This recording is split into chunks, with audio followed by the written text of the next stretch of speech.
I had a plan, a really good plan. Every January, sometimes every Monday, I sit down and write out my goals. And I mean, I go all in. Different colored pens, perfect layout.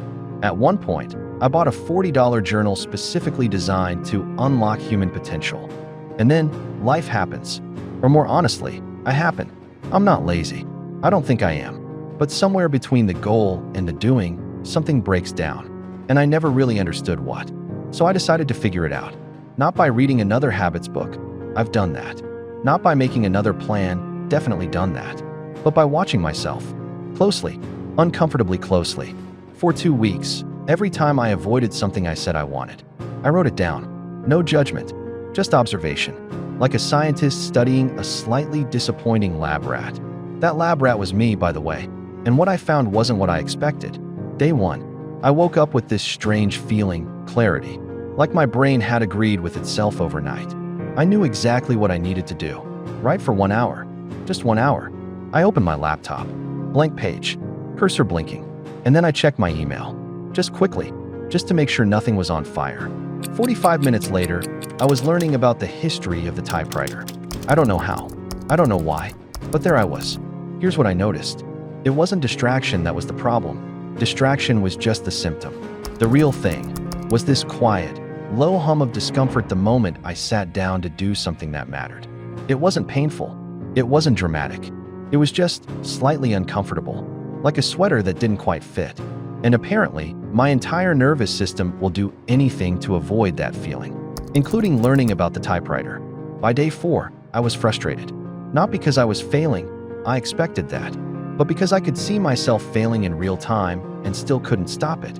I'd make tea I didn't want, clean things that were already clean. I once spent 20 minutes adjusting my desk lamp, trying to find the optimal angle. It was not a complicated angle situation, so I tried something small, embarrassingly small. Instead of write for an hour, the only rule was open the document and stay there for 10 minutes. That's it. No judging the outcome. Just show up. And something strange happened.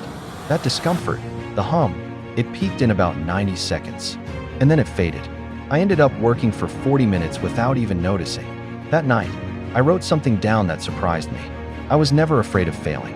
I was afraid of sitting with the feeling of trying. That was it. That was the whole thing. So here's what 2 weeks of watching myself like a disappointed scientist actually taught me. First, goals don't fail at the finish line. They fail in the first 10 minutes of starting, when it feels uncomfortable and uncertain and not yet rewarding. That little window right there, that's where everything is decided. Second, we don't need more motivation. We need a higher tolerance for discomfort. Motivation shows up after you start, not before. Waiting to feel ready is just a polite way of never going. And third, the 99% stat in my title? Yeah, I made that up. But I do think it's true that most people don't fail because they're not capable.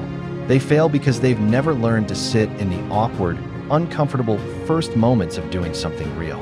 And honestly, I'm still learning that. 2 weeks later, I hadn't transformed. I wasn't waking up at 5 a.m. or running marathons or journaling in Japanese. But I had written more than I had in the 3 months before, combined. Not because I found discipline, not because I got motivated, but because I stopped waiting for the discomfort to disappear before I began. It doesn't disappear. You just get slightly less scared of it. If you're someone who keeps making plans and then quietly abandoning them, I don't think there's anything wrong with you. I think you just haven't learned to be comfortable with being uncomfortable yet. Neither have I, really. But we're working on it. Next week, I'm going to try something I've been avoiding for about 2 years. It should be either genuinely useful or deeply humbling. Probably both. See you then.